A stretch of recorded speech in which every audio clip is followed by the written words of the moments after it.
Hello, for our dog Remy, we use the Canine Spectra 10, and it covers multiple diseases, including the coronavirus. So especially at this time of year, we went on ahead and got the 10. It's just a one dose for the syringe. It doesn't say specifically on here everything that it covers, but there's 10 different viruses, and as you can tell, it says the coronavirus, the parainfluenza, the parvo, and just different ones. If you want to look online for more information, you can. But it's just a one-time injection. You give it in the neck and the subcutaneous tissue.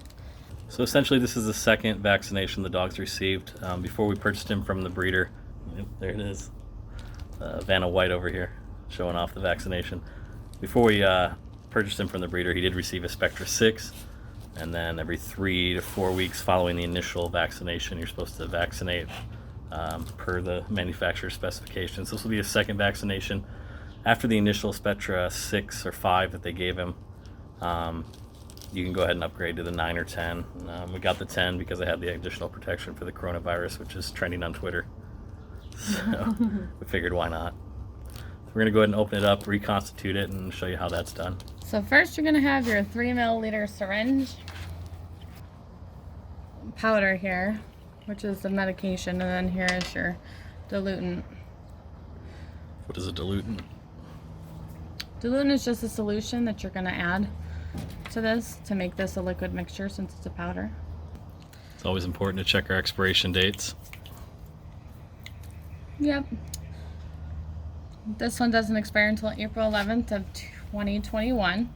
Roll it in my hands instead of shake. It says to shake well, but this is always a better method to roll it. Prevents the bubbles. It's a little fun fact from nursing school. So usually when you have a vial like this, you would take an antiseptic wipe and you'd wipe off the tops of each. That way you're preventing any kind of infections. And then pull the whole thing out. Oh, okay, this is a different one. Alright, it says that you're going to take the whole contents out of the vial. So you'd go on ahead and puncture the top of it. And before you withdraw, you want to pull back just a little bit. That way you can aspirate to make sure you're not getting any air bubbles.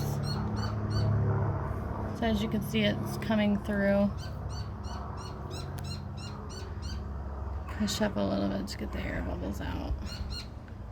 And you just keep going. You want to make sure that you're not all the way down to the hub of the needle. That way the needle's not up here, because you want to stay within your liquid. And air bubbles at this point in time aren't too critical, as we're going to reconstitute it, but when we draw it from the medicated vial before we inject it into the actual animal, air bubbles become more important at that point.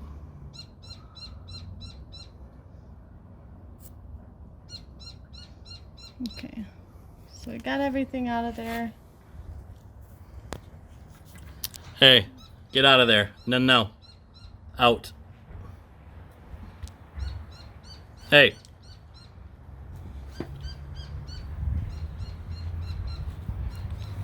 So then you take your liquid here and you puncture the top right in the middle of the circle here.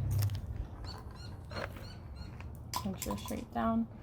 We're just going to push the liquid in there. And you're going to take this out and set that there. Highly recommend recapping while you're not using the needle, just in case, prevent accidental punctures. However, she is highly skilled, and we're going to bypass this step. He has no idea what's about to happen.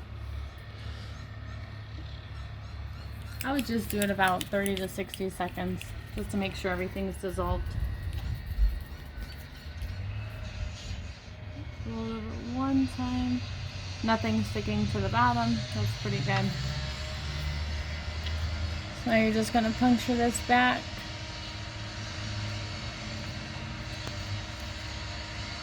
I'm going to aspirate a little bit and flip it over.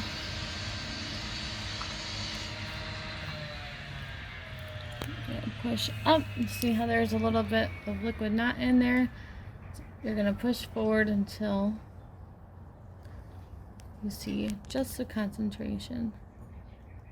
Pull this out a little bit so you're not getting air. And you're just going to take all the fluid and fill up the syringe.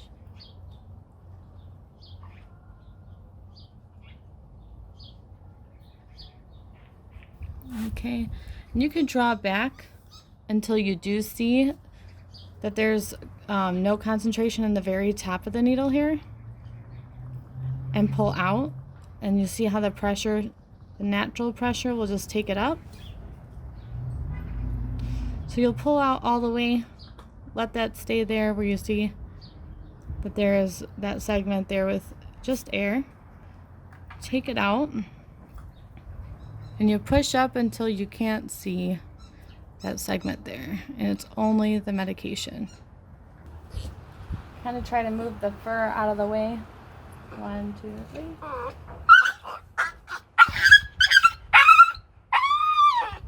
Good. Real quick and easy. Yes, they cry, but it's like that no matter if we do it or the doctor. Then you put your needle in here. Close it up. You don't want to get it poked through any of your trash bags or anything. So if you have any questions or comments, you can ask us below, and you can subscribe. Really quick, we do not suggest this puppy vaccine for self-treatment of the COVID-19 virus that's currently circulating the globe. We just found it ironic that it was part of this package, and we're like, oh, look at that. So please do not inject this into yourself thinking you're going to become immune from the corona virus that's currently circulating, also known as COVID-19. Yeah, don't do that. Bad idea. And this is not a sponsored video either. It's just something that we always use for our puppies.